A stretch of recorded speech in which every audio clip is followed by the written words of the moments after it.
name's Beck and welcome to a weekend reading vlog. I am still recovering from jaw surgery, but I wanted to film a video anyway because I want to capture some of the stuff that I'm reading and I have a few ambitious goals for the weekend. So without further ado, I'm just going to show you what I'm reading. I've currently started and am absolutely loving Legend Born by Tracy Deonn. This is a dark academia book. It's about a girl whose mother passed away and she's also on her way off to college, and then 3 months later she discovers stuff about her mum's death that means it might have been a magical involvement of some kind.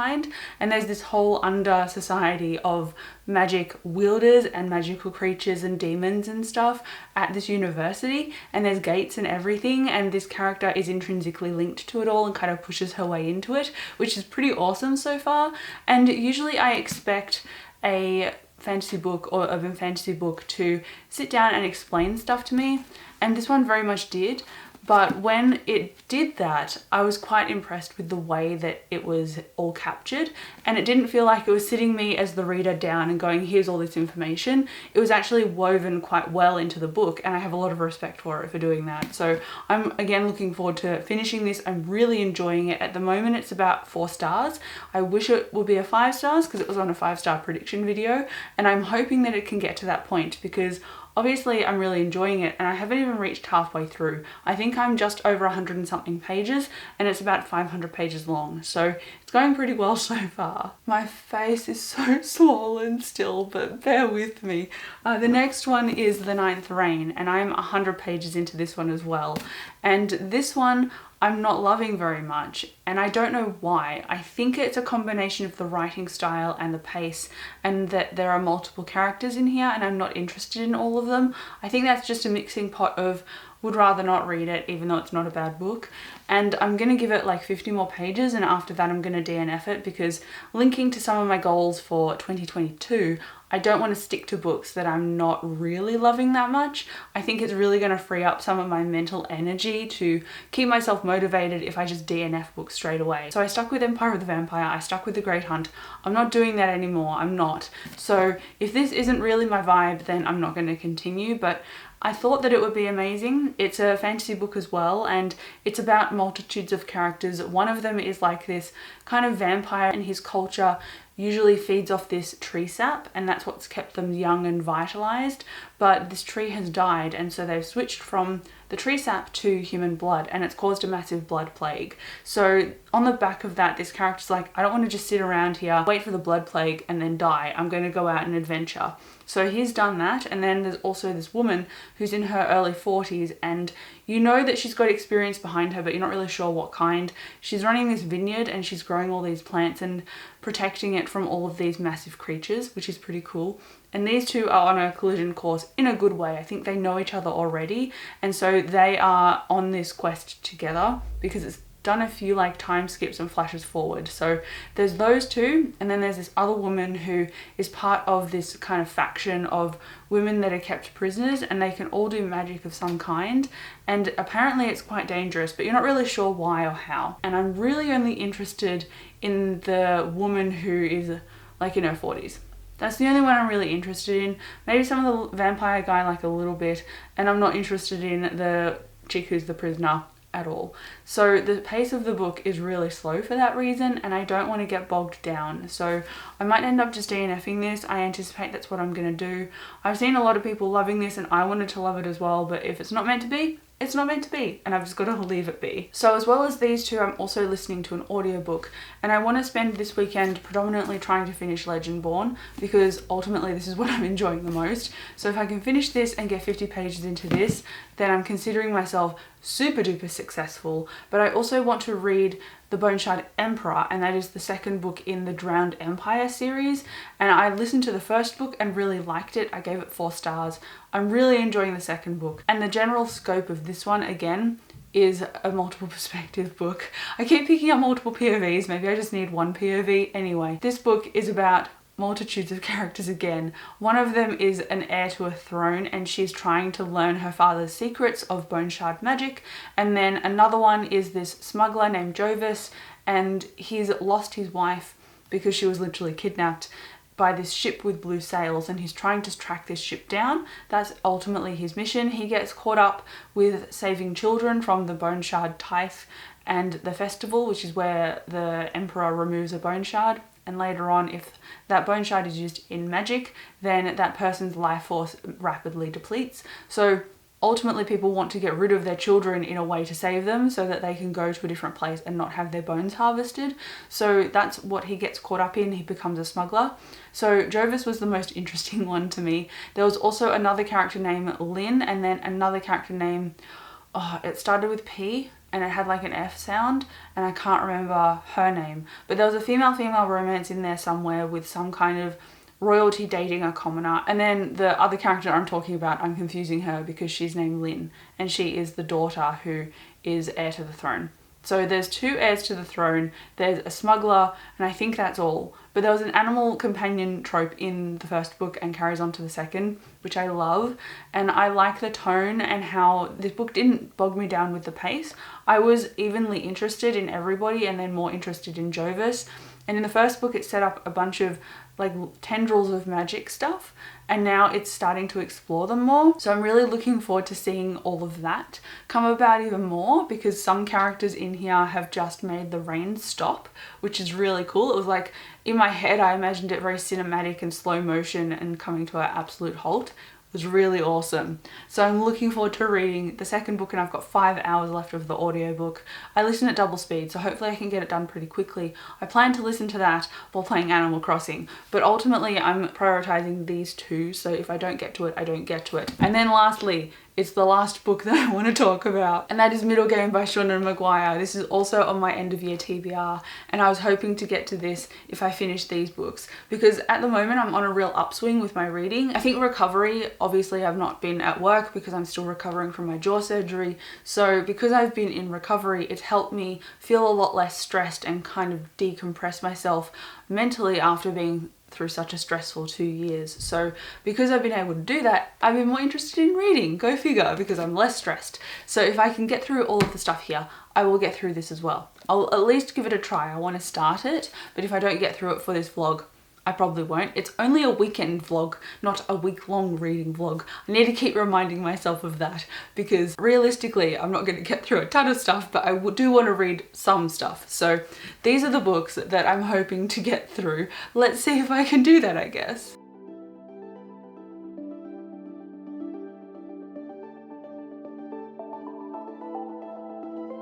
There was just a really cool part where there was a demon fight, and they were like, together we send the body in one direction and the head in another. I'm on page 122 and I'm loving every second. This is what it feels like to enjoy a book. I need to tell myself that at the beginning of 2021, because there is so much stuff that I just didn't find that I enjoyed.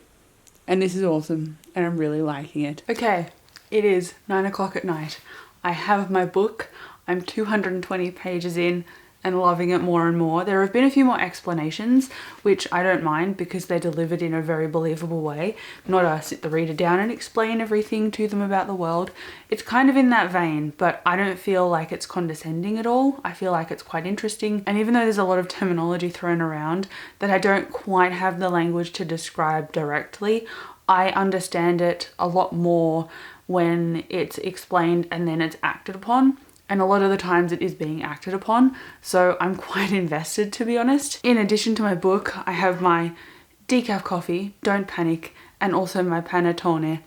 I can't wait to eat my snack, drink my coffee, and read my book. It's gonna be a good night, but I'll probably check in with you in the morning because I'm gonna be very tired. So I'll see you later. It is like 7:30 in the morning. I'm tired because I stayed up past midnight reading Legendborn, but I can't wait to get back into it this morning. I think I'm gonna finish it today, probably this morning, but I also have a few things to do. So I'm going to see my trainer because I want to get back into working out. I've got to be careful though, because obviously I'm still healing.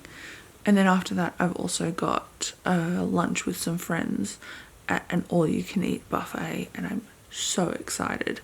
But apart from those two things, all day I'm gonna read.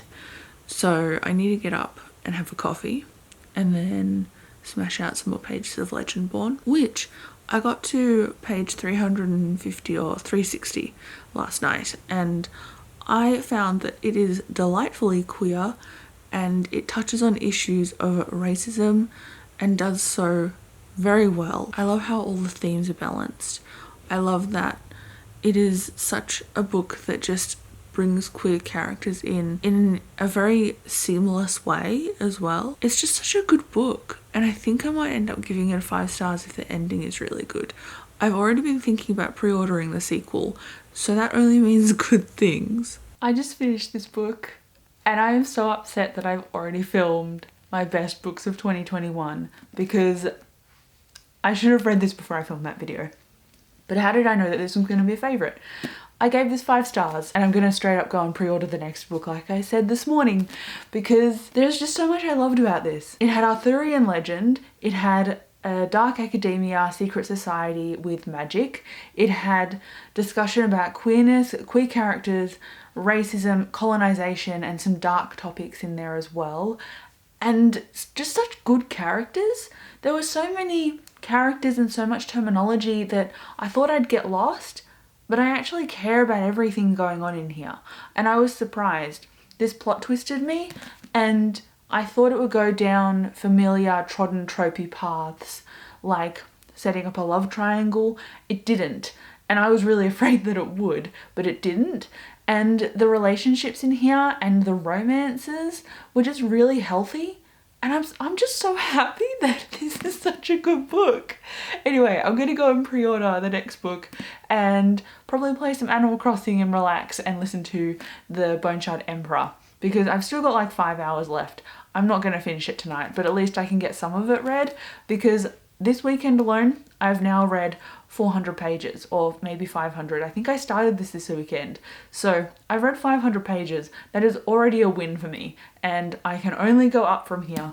I don't have it right here, but next I want to read those 50 pages of The Ninth Reign and see how I feel. I think it's going to be a DNF, but I really need to check before I actually do that. So those are up next. And then after that, I'll probably start Middle Game. But I definitely will not finish Middle Game because it took me a couple of days to read this and Middle Game is almost as long, but at least I can start it. So my goal is 600 or 700 pages because I've read obviously 500. So if I can get to 600 or 700 pages, it means that I would have read those extra 50 from Ninth Reign and got further enough into Middle Game that I know whether I will like it or not. So those are my goals for tonight and then Sunday, which is tomorrow.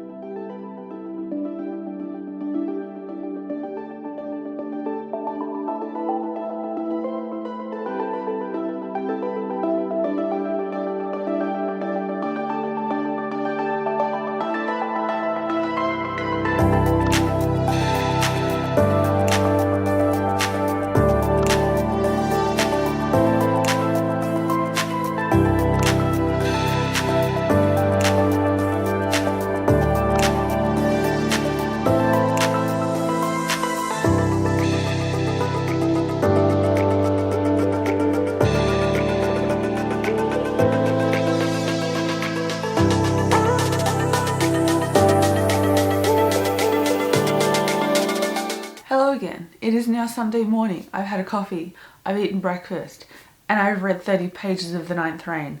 Also last night while I was playing Animal Crossing, I listened to over an hour of the audiobook and I had more than 5 hours left, so now I have 4 hours left. So I'm making pretty good headway and I'm enjoying that book quite a lot. There are little bits of the story that I could take or leave, but for the most part I'm enjoying the different collisions of the characters and the different motivations of things, as well as the politics. I can't say too much obviously because it's a sequel, so I'm just going to move on to The Ninth Reign.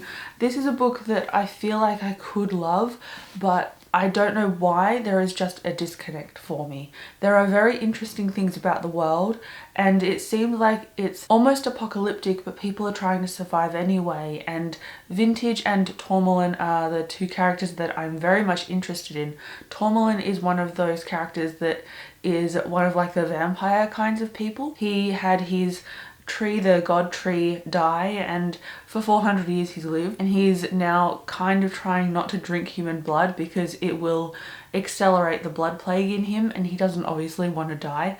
And he's a contractor, so he is like the hired muscle for Vintage, and Vintage is that woman that I mentioned before. She's in her early 40s and she's investigating all of these behemoths. And the behemoths are like, I don't know if they're structures or creatures or what they are, because we haven't really seen one yet, but they are the reason that parasites come. And parasites are the creatures that willy-nilly kill people, and they're the reason that this world is very dire, and they're the reason that people die. And so Vintage is like, obviously I don't want that to happen, so she's trying to study them. And the woman Noon, who has this magical ability of winnow fire that involves taking energy from somebody and then manifesting it as flame, she has now kind of run in with these characters. So all of the threads that I couldn't really care about entirely before have come together, which makes it easier to read, but at the same time I'm not really invested. There are pieces of things that I'm interested in, but at the moment this is only like a 3 stars for me, which isn't a bad rating by any means, but I wish I liked it more. I wish I was more motivated to read it. Maybe in the future I will pick this up as an audiobook or something and just smash through it. But honestly, again, I don't know what it is, but I'm just not loving this. And if I'm not loving it, I need to pause it or DNF it, which I'm going to do at 133 pages. I didn't read that 150 pages like I said, but I read 33, and that is enough for me to know that I'm not loving this, and I should just put it down and save my reading motivation. So after this, I'm going to pick up Middle Game, and I will report back on my thoughts for that one. Hello, I just got back from a walk and it poured down rain on me. So I'm going to be spending the rest of the afternoon and the morning reading. I did get through 44 pages of this, and I'm actually quite enjoying the writing style and the tone, which is excellent, and that means that I'm probably going to enjoy the book in general. So far it's about this guy who is an alchemist, and he was created by an alchemist way back, so he's over 100 years old, and his goal is to amalgamate alchemy and science, and he's doing that by creating these twin babies, and there's a control group and a group that he's going to send out into the world and see what circumstances arise in order to make the creations that he has been trying to do for his whole life. Basically, it's like his life purpose. And I think we get the 2 siblings' perspectives later, and I think they're telepathically connected. That's what I knew about this book going into it, but I didn't know the setup and the context. So now I know, and I'm liking it. But I think I'm just going to relax for a while, play some Animal Crossing, and then after that I will try and get to page 100 of this, because I listened to some audiobook on my walk as well, and I've now got 3.5 hours of the audiobook left. I'm making pretty good progress on all the things I'm reading, except for the Ninth Rain, but I've just got to stop being sad about it, because if I want to keep my momentum going, I have to DNF stuff if I'm not feeling the vibe. So that's what I've done. Now it's time for Animal Crossing, and I'll catch you later. So I think I'm going to end the vlog here. It is just gone afternoon, so my partner is just on his way home. He's been away all weekend, which is why I've been doing this vlog to motivate myself. So he's going to get back shortly. We'll probably have lunch together, and I want to hear all about his adventures and his trip this weekend. So because of that, I don't think I'm going to get as much reading done this afternoon as I did this morning. So I thought I'd wrap up this vlog. So ultimately I finished Legendborn, and I gave this a 5 out of 5 stars. Amazing. And it also deals with grief and the history in the South about black people and how they were slaves. So I didn't mention that earlier, and I wanted to bring it in at the end, because those are very important points and foundations that this is built on, and it's important to acknowledge that when talking about this book. I also found it incredible for those reasons, because I read the author's acknowledgements at the end and her explanations about the different themes and why she included them, and I really love how grief was involved in this process and in this story in general as well. I think it was a very well handled discussion about trauma and character, and I really appreciated it. So yes, 5 stars, one of my new favourites. I am worried though, because before I said that it didn't do the love triangle thing, but looking at the characters and the setup in here, and then reading the synopsis for book 2, obviously I'm not going to say specifics, but it makes me concerned, because this is walking the line of what a love triangle will be, and the only thing that I'm hoping for is that the characters, all 3 of them, get together. And I don't know how possible that is. I think that's just something I've invented in my head. If it happens, amazing. I don't think it will, and I'm really worried about the second book. I don't want to give it less than a 5 stars, but it only comes out next year in November, so I have a little while to wait anyway. So 500 pages read, and then another 30 pages read with this book, and again, DNFing it. It probably would have sat around 3 stars for me, like I said before. I really wanted to like it, but it's just not vibing right for me. So unfortunately, not continuing the series. And then for middle game, I got to page 90. So all of that together is just over 600 pages. And I said earlier that I wanted to read 600 to 700 pages. So with these books and with the audiobook that I've listened to, I've clocked like 2 hours of that audiobook, but I don't know what the equivalent in page numbers is. I think I've pretty much sat solid on that goal, and I'm really happy with that. So out of all of these, I'm so happy I found a new favorite, and I'm so happy that I've discovered more writing in a style that I'm enjoying, because now that it has started to delve into Roger and Dodger, the two protagonists in here, and their capacity to be like genius children, and the way that they're connected, and they're just kids and they're written in a very palpable way. It's just really good. It's ticking a lot of boxes for me. And so Joanna Maguire, I've had a bit of a rocky relationship with. She's gone from potentially writing in like literary and existential ways to writing about character and being very literal, and I prefer characters and literal because they're easier for me to understand. I don't always reach for literary and existential stuff, so I appreciate that this has got a kind of a balance of both, and it leans more towards the characters, which I obviously enjoy. I'm anticipating I'll give this like a 3.5 to 4 stars, if not even higher, and that's just how I want to end my year really. So this and the audiobook that I'm listening to are likely to be my last reads of 2021. And honestly, I'm pretty happy with that. I won't come to reading 50 books this year. At the moment, I'm on 45. But honestly, that's okay. I'm just happy I've been reading. I'm happy I found some excellent stuff towards the end of the year, and my reading has been in a real upswing. So I'm hoping to finish this one and my audiobook before, like, a couple of days before Christmas, because I plan on filming my November and December wrap-up around then. So if I can squeeze these into a wrap-up this year, that would just really appeal to my sense of order. But anyway, that is it for this vlog. Thank you so much for watching this video. Come let me know what you're currently reading below, and I'll see you in my next one. Bye.